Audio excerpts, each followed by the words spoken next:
BBC News. Now, in a change to our published schedule, Jeremy Thorpe, The Silent Conspiracy, in which Tom Mangold explores the strange circumstances surrounding some aspects of Mr. Thorpe's life, with the aid both of new evidence and of material from the 1970s, which has never previously been broadcast. I just got so frightened I ran out onto the moors. So I turned back, thinking Rinkin may be coming round, and ran back, and he levelled the gun at me again. It still must have been jammed, and he just gave up, and he said, "I'll get you," and jumped in the car and turned round and drove off. Then this car came along. I ran out and tried to stop them, and of course I was covered in blood. I said, "My dog's been shot," but it was so garbled, they thought I'd been shot. And then, I mean, in all my nerves and worry, I said, "It's all because of Jeremy Thorpe." You see, even then, you know, my shock, I realised it. I said, "It's because of Jeremy Thorpe." The voice of Norman Scott, speaking in the 1970s and describing the moment he said a would-be assassin tried to kill him. An assassin he claimed had been hired by Jeremy Thorpe, who then was the leader of the Liberal Party.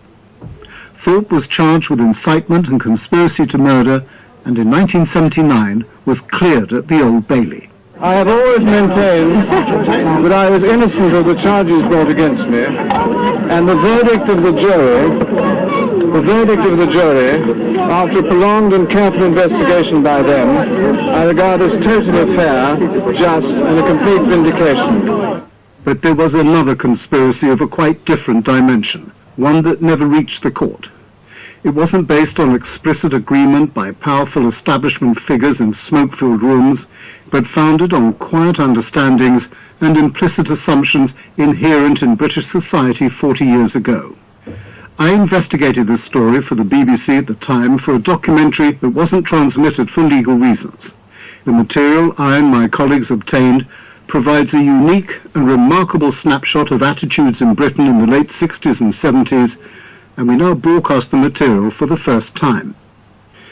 The whole story springs from Jeremy Thorpe's homosexuality. Today, the existence of gay pride and the relaxed consensus about private sexuality would rarely be a problem for an honest and open politician. But back in the 60s, the public climate was totally different. Indeed, homosexual acts, even between consenting adults, remained a criminal offence until 1967, and one that carried severe penalties and moral opprobrium. The first hint of trouble was an indiscretion by Thorpe with a rent boy in the United States, which was reported to the FBI. They tipped off Britain's MI5, and a file on Thorpe was created. It came to the attention of his local police force in Devon. I was one who insisted on pursuing all homosexual complaints. Sir Ranulph Bacon was Chief Constable of Devon when Thorpe was first elected MP for North Devon in 1959. He spoke to me in 1979. There was an inquiry from London as to whether there was any knowledge in Devon, where Mr. Thorpe was a member of Parliament, as to whether there was any homosexual association known with which he could be connected.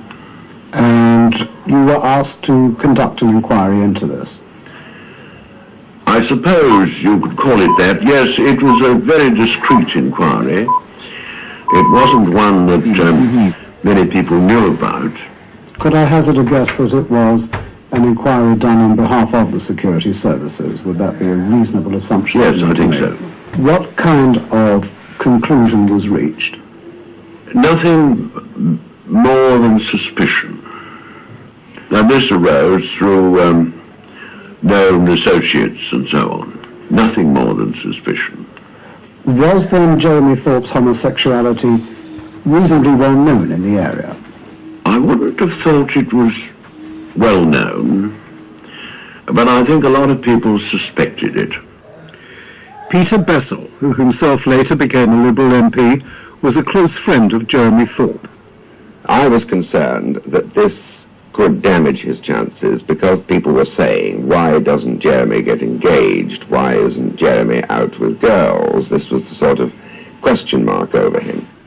In 1960, Thorpe met a stable boy from a humble background who was working for one of his friends.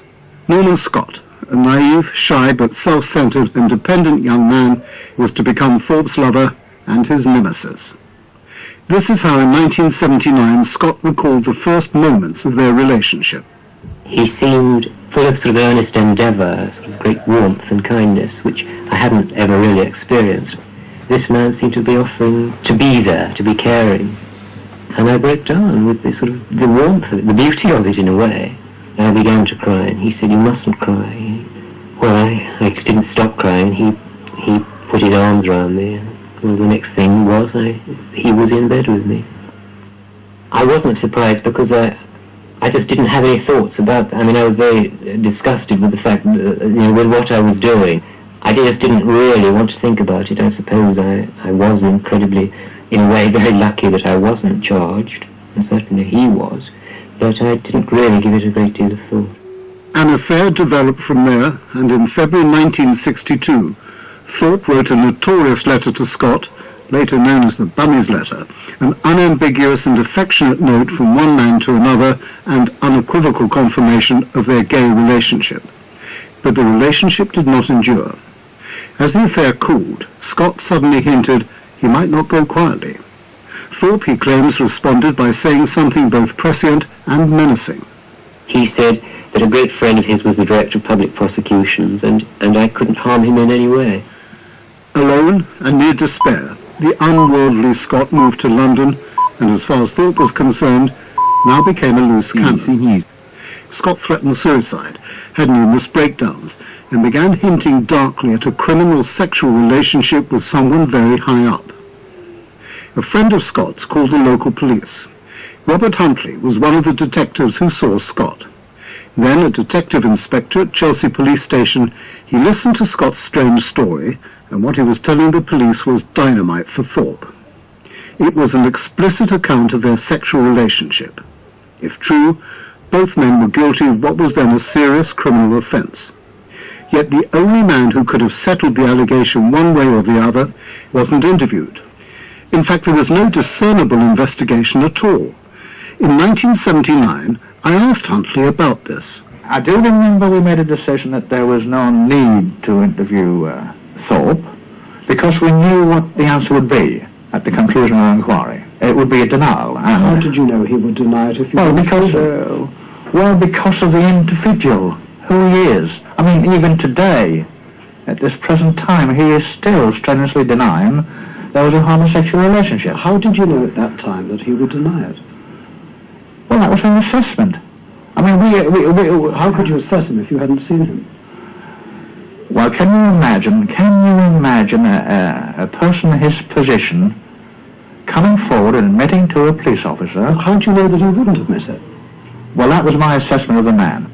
Huntley's mindset was redolent of class attitudes in the 70s. Do you think that a man of that caliber is going to admit that type of conduct? I don't think so. Precisely. It was the deference of a policeman towards a man of that caliber, a middle-class and respected member of Parliament facing the allegations of a neurotic working-class stable boy. Even more significantly, the MI5 file showing Thorpe was indeed a homosexual was neither sought by the Chelsea detective nor offered to him by MI5 or Special Branch, the police section dealing with political matters. When you carried out your investigation, did you know, or were you ever told, that a security investigation had been carried out on Jeremy Thorpe by the Chief Constable of Devon? Not to my knowledge, no. Certainly if it had been carried out, I would have dearly loved to find out what the result of that investigation was. You were never told? Never told, and that is news to me today. It was carried out by Sir Ranulph Bacon. Well, that's the first I've heard of that. But the more shrewd Sir Ranulph Bacon knew what was really going on. Do you think Devon should have sent that report to London? I would have thought so, yes. Why do you think it didn't? Unless somebody wanted to cover something up, I can't really give you an answer to that. The dramatic MI5 Special Branch file on Jeremy Thorpe remained seemingly inaccessible to those who really needed it. I believe the file was suddenly lifted out of Scotland Yard's registry and tucked very securely away where virtually no one, even on legitimate police business, could lay hands on it. This was an issue I also raised in 1979 with Sir Ranulph Bacon, who had himself moved in the 1960s from Devon to become Assistant Commissioner of the Metropolitan Police at Scotland Yard. Now, the conclusion reached by Robert Huntley, who investigated these allegations, was that they couldn't be proven. Nevertheless, the file seems to have been referred upwards and upwards at Scotland Yard. Why do you think that would have been the case? Oh, because it concerned a Member of Parliament. Now, we know that eventually the file finished up in the safe of the Assistant Commissioner of Crime. What about that safe? What did it look like? A sinister safe? A huge safe, or what? It was a whacking great, old-fashioned iron and steel safe that stood up on a very substantial wooden stand, and it contained nothing but files, not very many files, but those that it was thought were proper to be held personally by the Assistant Commissioner. And what kind of files are we talking about? Files on whom? Well, the kind of file that we're talking about now. Things that were going to create a public scandal, or might create a public scandal, touchy, confidential information. Can you tell me why a file should go into that safe in the first place? I think in cases where it was important to prevent the file from being open to inspection by all and sundry within the department. There were cases about which the fewer people who knew, the better. Some people might regard that as a rather privileged system, that some people's files are allowed to go into the ACC safe while other people's files have to hang around in registry. Oh, I think that's one of the things that the ACC has to use its discretion over. A touch of privilege, a dash of discretion, a time-tested establishment treatment for gentlemen of standing applied by those who knew instinctively what to do to help someone in difficulty. So Jeremy Thorpe remained untroubled. Sir Ranulph Bacon again. The fact that somebody is a Member of Parliament doesn't preclude him from prosecution. The fact that he is a Member of Parliament would, however, possibly affect the treatment of the case, in that it would have to be brought to the notice of, shall I say, more senior officers than would happen in the case of a normal run-of-the-mill allegation of homosexuality. This would have reached the Commissioner, no doubt, because it would be important for him to warn the Home Secretary that a Member of Parliament was being accused, and the Minister concerned had every right to know that such an allegation had been made. So, special treatment for Jeremy Thorpe, buttressed during those years by another important factor. In the early 1960s, Britain was being rocked by a series of sex and spy scandals. There was the Vassal affair, a national scandal involving a homosexual Admiralty clerk in Moscow hopelessly and sexually compromised by the KGB into revealing the nation's secrets. Full confession the prosecution claimed Vassal made. It showed that the trouble started when he was in the Naval Attaché's office of the British Embassy in Moscow in 1955. One night he was taken out to dinner by some Russian officials, plied with brandy and photographed in compromising sexual acts. The Russians threatened to make an international incident of it, and soon he was producing secret documents for them. Next came the Christine Keeler scandal, in which Jack Profumo, then Minister for War, had an affair with Keeler, even while she was having a concurrent affair with a Russian spy who wanted her to extract pillow talk secrets about nuclear weapons from the minister. A little earlier there was the Kim Philby affair, the third man in the notorious case of Burgess and McLean. All three spies, one of them an overt homosexual, had fled to the Soviet Union, proving Britain's MI6 had been deeply penetrated by the Soviets. The last thing Britain needed now was yet another homosexual scandal involving a leading and fast-rising Member of Parliament. Support for this theory comes from a conversation between Thorpe's friend Peter Bessel and Sir Frank Soskis, who became the Labour Home Secretary in 1964. Bessel, by now an MP, told me in 1979 that he'd asked Soskis why the police had ignored Scott's formal criminal complaint against Thorpe. He said that decision was taken not to investigate the matter further. And I said, because the evidence wasn't strong enough, presumably. And he hesitated. And he said, well, the evidence might have contributed to that decision, but he said there were a lot of other factors at that time. And he reminded me of the case of John Vassell, the Admiralty clerk who was prosecuted for passing secrets to the Russians, and his defense in court was that he'd been forced to do so by the KGB because they'd blackmailed him, in effect, because he was homosexual. And it would not have done at that moment in time to have shown that there was a similar risk in that members of Parliament were open to the same kind of blackmail.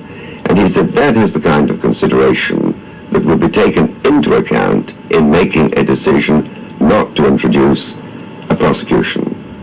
In other words, there was a cover-up. Yes, I think that's right. I don't think it can be described as anything else. Thorpe's main MI5 file may have been safely hidden in the famous Scotland Yard iron and steel safe, but there had been a hemorrhage of some documents on Thorpe's sexual proclivities to Barnstable Police Headquarters in Devon. Tim Kegwin, Thorpe's Conservative political opponent in North Devon, told me in 1979 how he heard about a file while campaigning for the seat. We went to the police station in Barnstable. They were very overcrowded, and they wanted me to see just how bad they were overcrowded. But when I arrived there, a senior policeman, out of doors, took me on one side, wished me luck, and said, and this was quite a shock to me, and he said, I wish you all the best, and if you could only use what we know, we've got a file that fat. And this, quite honestly, rather shook me. I hadn't, known that there was anything that specific about it at all. And what was in the file? I didn't, of course, see the file, but he indicated pretty clearly. I think I asked him something of that kind, obviously as a follow-up, and he said, coming and staying in hotels with young men and that sort of thing in and around this district. When Thorpe learned, as he did, of the existence of this file in Barnstable, he knew only too well that it was fused and likely to explode all over his career. He needed a bomb disposal man. So typically, and with considerable nerve, Thorpe asked Bessel to deal with the problem. Perhaps he could have a little word, one MP to another, quite informal, of course, with Sir Frank Soskis, the Home Secretary. Bessel complied.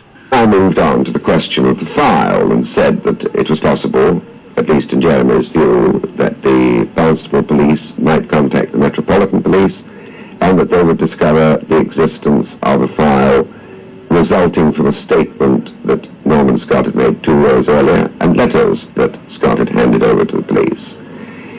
And Frank Soskis' attitude initially was that he didn't think that was anything to worry about, that it was unlikely the inquiry would be extended. With a Home Office on side, and for all the best reasons, Jeremy Thorpe's career now began to take off. He was charismatic, clever, charming, and showed just the right leadership qualities. In January 1967, after only 8 years in Parliament, he became leader of the Liberal Party. He developed a cross-party rapport with the Labour Prime Minister Harold Wilson. He also became a Privy Councillor, meaning he would now have privileged access to some of the nation's most secret secrets. This appointment was natural for a party leader, but the fact remains that access to secret intelligence was wholly contrary to the spirit, letter and intention of a hugely important security report. This had been drawn up by Lord Denning 4 years earlier, following the profound repercussions of the Vassal, Thorpe and Profumo spy scandals. In defining anyone who should be regarded as a security risk, and therefore denied access to intelligence reports, Denning wrote, "I would normally regard homosexual behavior as creating a security risk, at any rate if it was a recent date. The existence of photographs heightens the security risk, so also do compromising letters. They would be a most potent weapon in the hands of a blackmailer even after several years." Nevertheless, Thorpe remained untroubled by his peers. A few months before becoming leader, he had travelled on a special fact-finding mission to Rhodesia, now Zimbabwe, where the then white minority government had sparked an international crisis by unilaterally declaring independence from Britain. On his return from this highly sensitive assignment, he'd been personally debriefed by the Prime Minister Harold Wilson. He also saw the Commonwealth Secretary Arthur Bottomley, the minister most involved with the Rhodesian dispute, who spoke to me in 1979. I think the value of the trip that he made on the whole was useful. Was the Commonwealth Office informed by the security services of the existence of a file that indicated he might be a security risk?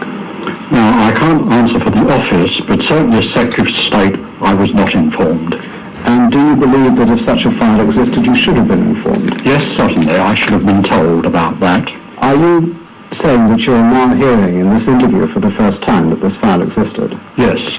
The political and social rise and rise of Thorpe continued without hindrance. In May 1968 he married, and as if to emphasize Thorpe's position in establishment circles, the Archbishop of Canterbury himself officiated. Norman Scott, however, was going nowhere.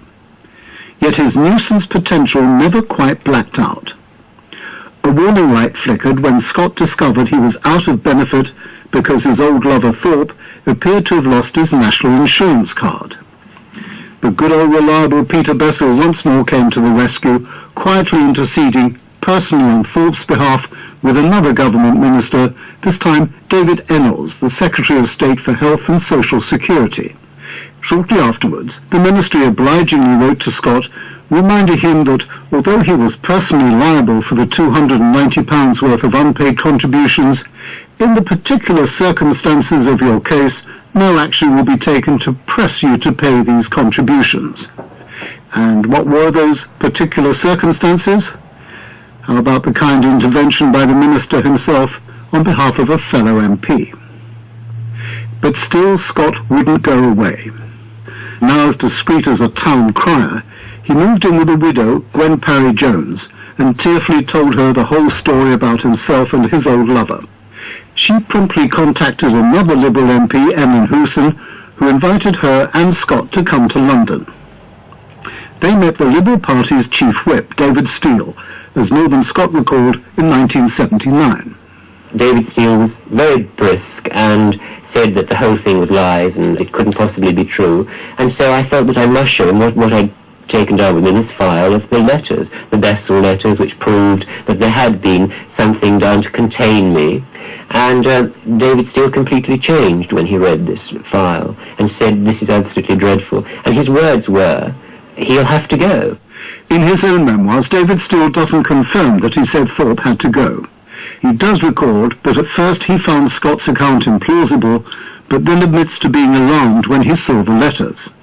The Bessel letters were highly indiscreet notes from Bessel accompanying regular payments he'd been making to Scott.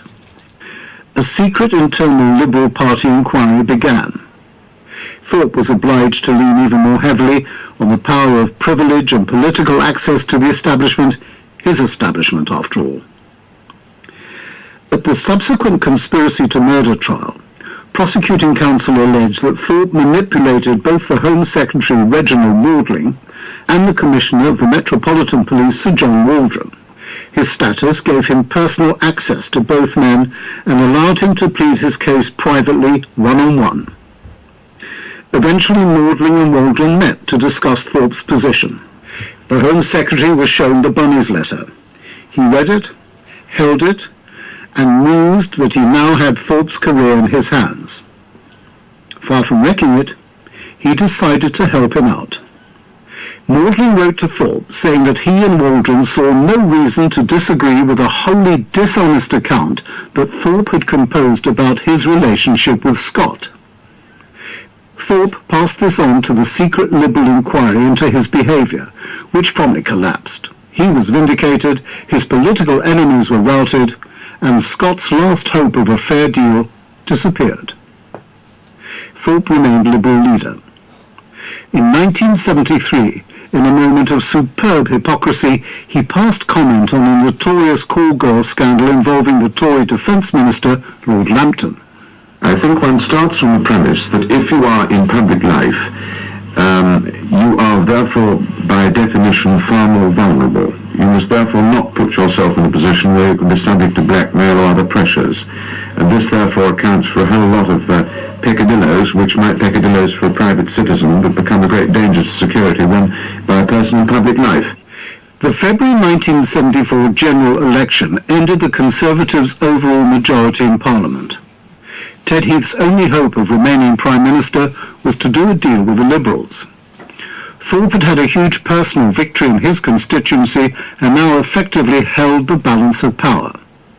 Heath promptly invited him to Number 10 to discuss terms for a parliamentary coalition. There have been more meetings in Whitehall and Westminster this morning over the future of the government, following Mr. Heath's decision to stay in office for the time being. The man at the centre of all the weekend's comings and goings, Mr. Jeremy Thorpe, has been having a crucial session at the House of Commons this morning with the 13 other Liberal MPs in the new Parliament. A deal would undoubtedly have led to Thorpe taking a cabinet post in a coalition government. According to Bessel, Thorpe was offered either the Home Office or the Foreign Office. So despite being wide open to blackmail, Thorpe, as Home Secretary, would have been in charge of his own security file at MI5, and he would have known all about our counterintelligence work against the Soviet Union. Or as Foreign Secretary, he would have been the Minister for MI6, with knowledge of our spying operations overseas. Tim Kegwin, Thorpe's vanquished Tory opponent in North Devon, grasped the seriousness of the situation and made urgent contact with the Conservative Central Office. We felt in North Devon we hadn't got the resources, and it would be wrong for us to investigate it ourselves. And therefore we passed it up the line to them, and they did undertake to look into this, because clearly there were possible security implications. The point is that if this deal had gone through a few days after that election, and if there'd been, say, 2 cabinet posts allocated to Liberals, and if Mr. Thorpe, as would certainly have been the case, had had one of them, he might have been Minister of Defence, he might have been Foreign Secretary, he might have been Home Secretary, who knows.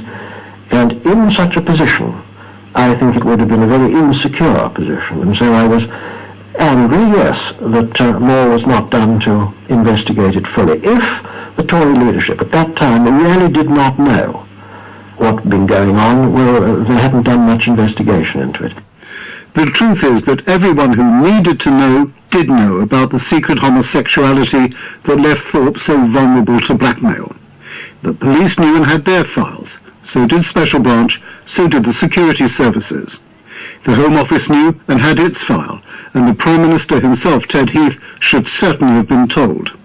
But as it happens, the Tory Liberal deal was opposed by the other Liberal MPs and never materialised. However, by 1975, the word about the old affair was well and truly out, and Norman Scott suddenly became a moving target.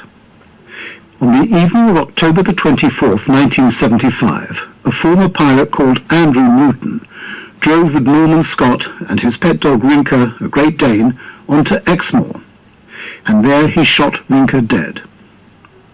When he then turned the gun towards Scott, it appeared to jam. Scott felt that he was lucky to escape with his life. Newton's account later was that he only intended to frighten Scott, not to kill him. Newton went to prison for shooting the dog and for possession of the gun, but there was clearly much more to the incident. Although they appear nowhere in the indictment, the names of Jeremy Thorpe and his wife Marion were repeatedly mentioned during the case, mainly by the principal prosecution witness, Norman Scott. Scott alleged that the shooting of his dog was linked with an unpublished book about his relationship with Mr. Thorpe, a book written in collaboration. The gun had been provided to Newton by a friend of his, then a minor South London criminal called Dennis Meehan. He's now recorded an interview for the first time. He says that initially he was asked to kill Scott by a man who, according to Newton, represented a senior figure in the Liberal Party. At a meeting in Shepherd's Bush in West London, Meehan says the conversation turned to Norman Scott and the delicate subject of murder. Well, at first I was very cagey about it, with the words they used, you know, but he was being a white nuisance and he was blackmailing somebody important and would be well looked after if we sorted him out, got rid of him, got rid of the problem. And it built up very vaguely and gradually built up to, would I go down there would I be interested in doing the job? Getting rid of Norman Getting Scott. rid of Norman Scott, yeah. Following this meeting, Meehan drove from London to Barnstaple in Devon, where Scott was living in a pub. I went with a friend who was useful on this affair drive, and you never know what's going to happen. When you drove down to Barnstaple that day, was it your intention to kill Norman Scott? Well, I didn't mind to do it, but the conditions would have had to be right. You know, it's a big step shooting somebody. And let me just ask you again, because it just needs a yes or no. Was it your intention at that time to kill Norman Scott? Yes. But Meehan then pulled out of this contract because he thought as a stranger with a pronounced London accent, he would be too conspicuous in small-town Barnstaple. He says he then passed the intended murder weapon on to Newton. He also states he later confessed all this in a detailed statement he gave to Scotland Yard. Then, out of the blue, he got a mysterious phone call, apparently from a police officer, telling him to go to a police station. He said, well, go to the station, tell me your name, and you'll be handed an envelope. Have a look at it. He said, if you like the statement, sign it and give it back to the police, to the wooden tops, say nothing to them. When Meehan carried out these instructions, it was as if he'd walked into a prepared script. I just walked up to the counter, told them my name, and they all turned around and looked at me, wondered what's going on, I think. And they gave me the envelope and told me to go into one of the interrogation rooms. And I just went in there on my own, read the statement, which did me no end of favours. But it did Jeremy Thorpe no end of favours as well, because it left him completely out of it. So I thought, well, I've got to sign this. So I signed it, give it back to them, said nothing to them, and that was the end of it. Somebody had prepared a statement for you to sign in your own name as if you had made the statement. Yeah. Yes? Yeah. So, can you remember why it got you off the hook? Well, it just virtually left everything out that was incriminating. But like I say, at the same time, everything I said about the Liberal Party, Jeremy Thorpe, etc., was left out as well. Everything you'd written about the Liberal Party and Jeremy Thorpe, you'd written in your original police statement. Yeah. So suddenly a second statement is produced. It's got nothing to do with you, but it excludes everything you said about Jeremy Thorpe and the Liberal Party, and it takes you off the hook. Yeah, you're absolutely right. That's why I signed it. So the effect was you would never appear in court. That's right.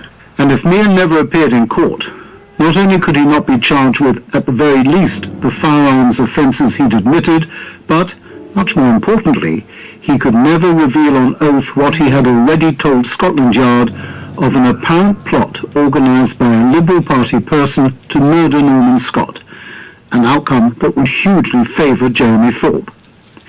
But ironically, this manoeuvre came just a little too late to help Thorpe, because by now the national media were in a feeding frenzy about possible connections between the Liberal Party, its leader, a stable boy called Norman Scott, and a contract to kill him. The toothpaste was effectively out of the tube, and for all the protection that had been afforded him, Thorpe's position had now become intolerable. On November the 20th, 1978, Jeremy Thorpe, his best friend David Holmes, and two others stood to attention in the small dock at Minehead Magistrates' Court, where each was charged that they had conspired with others to murder Norman Scott. They were committed for trial at the Old Bailey. The main prosecution witness was the man who'd once been Thorpe's friend, Peter Bessel. Because Mr. Thorpe was worried the police were investigating his relationship with Mr. Scott. Mr. Bessel told the court about meetings he'd had in Mr. Thorpe's room at the House of Commons, at which a plan to murder Norman Scott was broached by Mr. Thorpe and discussed in detail. Mr. Thorpe, sitting in the dock, gazed intently at Mr. Bessel during his 3 hours in the witness box. Thorpe chose not to give evidence in his own defence. This was his legal right, but it avoided any potentially embarrassing cross-examination. And he must have been delighted by the final summing up at the Old Bailey from Justice Cantley. The judge did not seem impressed by the prosecution witnesses. He told the jury that Norman Scott was a crook, a fraud, a sponger, a whiner, and a parasite, that Peter Bessel was a humbug, and that Andrew Newton was a chump.